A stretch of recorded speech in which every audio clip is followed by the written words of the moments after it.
Next point is we're gonna have a rapid fire round, Norbert. You have to explain which one you side on. Ready ka na ba? Okay.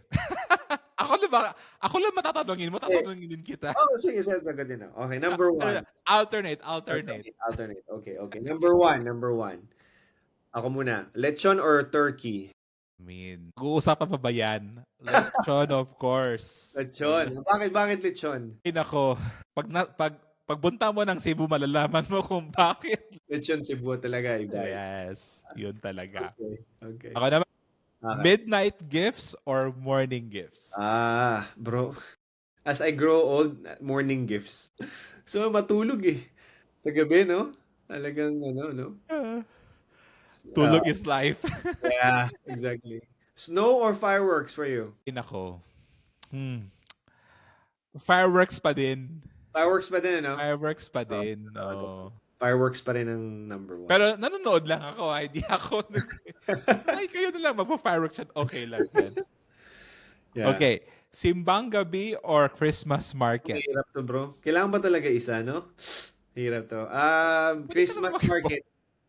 Namimiss ko yung simbang gabi pero Christmas market kasi iba yung feel eh.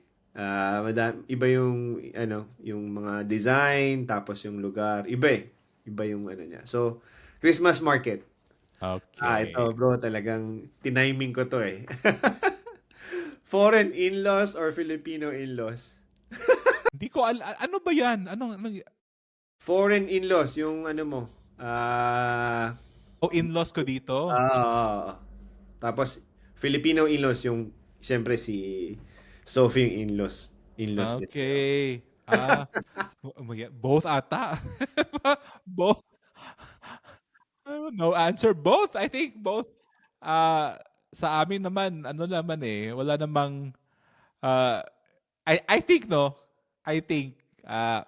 Kasi also the distance is an advantage for us kasi we are able to parang manage the holidays like this. Kasi naririnig ko yung mga tao dito na sometimes nasi-stress sila kasi kailangan hatiin yung oras, 'di ba, sa both sides. Sa atin naman, ang layo na kasi. So it's either here or there. And that's it. Totoo yan. Exactly. I think for me also advantageous din siya kasi pagka nandoon kami tapos if ever nandoon din yung family ko, mas more kami sa New Year kaysa sa Christmas. So parang we can celebrate that with like here and then New Year doon kami lahat sama-sama. And ganun din dito, parang hindi big deal yung New Year. So nandun sila sa amin. So ayos din. Nagwo-work din. Yeah. So yun ang advantage dun. Ayan.